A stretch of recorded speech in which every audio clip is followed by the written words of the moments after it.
ఇప్పుడు ఇందాక పాపారావు గారు చెప్పిన దాంట్లో కూడా ఆర్గనైజర్ అనే పత్రికలో స్పష్టంగా రతన్ శారదా గారు ఓవర్ కాన్ఫిడెన్స్ అంటే గ్రౌండ్ లెవెల్లోకి పార్టీ వెళ్ళలేదు, సోషల్ మీడియా మీద ఆధారపడింది, సోషల్ మీడియాకి సొసైటీకి మధ్య చాలా గ్యాప్ ఉంది, ఈ క్యాడర్ గ్రౌండ్కి వెళ్ళలేదు, మోదీ అనే ఒక ఫేస్ని ఒక ఓరాని బిల్డ్ చేసుకొని దాని చుట్టూనే తిరుగుతూ ఉన్నారు, ది సెల్ఫ్ ఇంట్రోస్పెక్షన్ అవసరం ఇప్పుడు బీజేపీకి అని ఆర్గనైజర్ పత్రికలో ఆర్ఎస్ఎస్ బేస్డ్ ఆర్గనైజర్ పత్రికలో చాలా స్పష్టంగా ఒక ఆర్టికల్ పబ్లిష్ చేశారు. దీన్ని ఎట్లా అర్థం చేసుకోవాలి? There are many intellectuals in even in RSS organization. So కానీ ఒక పర్సన్ ఆ విధంగా ఆర్టికల్ రాస్తే వాళ్ళు వ్యక్తిగతంగా కూడా అది ఉండొచ్చు. సో కంప్లీట్గా అట్లా అంత మాత్రాన అది ఆర్గనైజ్డ్ అంటే మన ఆర్ఎస్ఎస్ అఫీషియల్ అంటారా? టోటల్ వర్జన్ అని మనం తీసుకోలేము. అది ఆర్టికల్ మాత్రమే. ఒక అందులో ఎంతోమంది, నేను కూడా రాసిన articles. So different people write their articles. So articles అందులో ప్రచురించడం జరుగుతుందన్నమాట. So it doesn't mean that so you don't మీరు దీన్ని ఆర్ఎస్ఎస్ వర్షన్గా యాక్సెప్ట్ చేయడానికి రెడీగా ఆర్ఎస్ఎస్ వర్జన్ లేక యాక్సెప్ట్ చేయట్లేదా లేక అట్లా అనట్లేదు.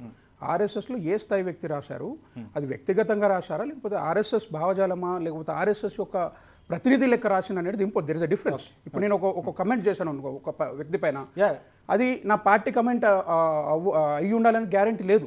ఇఫ్ ది పార్టీ లైన్లో నేను చేసినంటే అది నా అధ్యక్షుడు చెప్పిండు నేను అదే కంటిన్యూ చేసిన అంటే అది పార్టీ లైన్ అవుతుంది.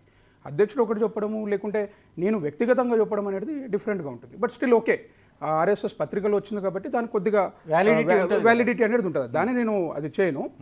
కాకపోతే ఏంటి అంటే పార్టీ అనేది ప్రతి ఎన్నికల్లో ఒక చిన్న ఎన్నిక అయినా సరే పెద్ద ఎన్నిక అయినా సరే we put the entire force.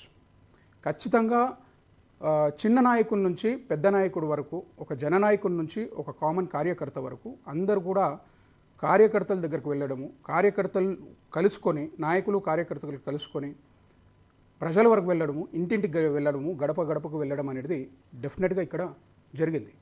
అయితే మేజర్గా ఏమైపోయింది అంటే ఉత్తరప్రదేశ్ పైన అందరూ కూడా ఏం చూస్తారంటే సింహభాగం మనకి votes and as well as seats వచ్చేది ఉత్తరప్రదేశ్ అనేది ఒక అందరు కూడా ఇది ఉన్నది.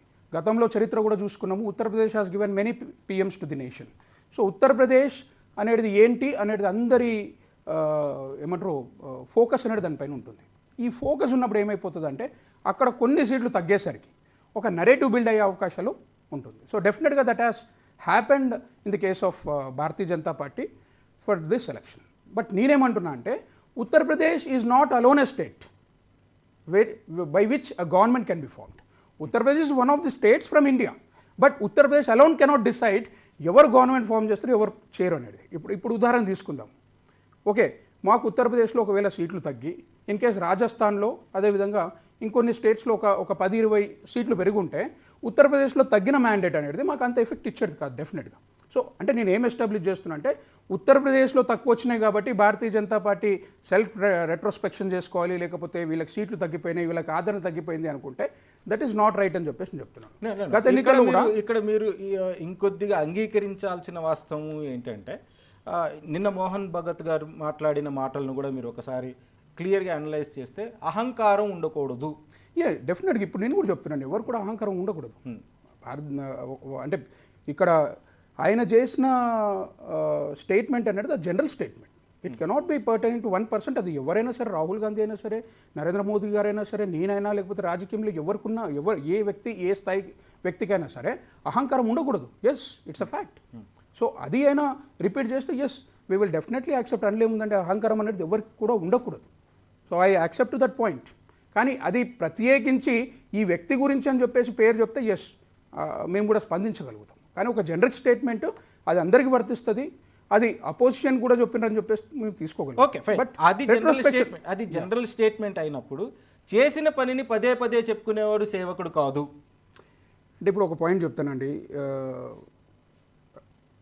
ఒక ఏమంటారు నేషనలిస్టిక్ ఐడియాలజీ నుంచి వచ్చిన సంస్థ ఆర్ఎస్ఎస్.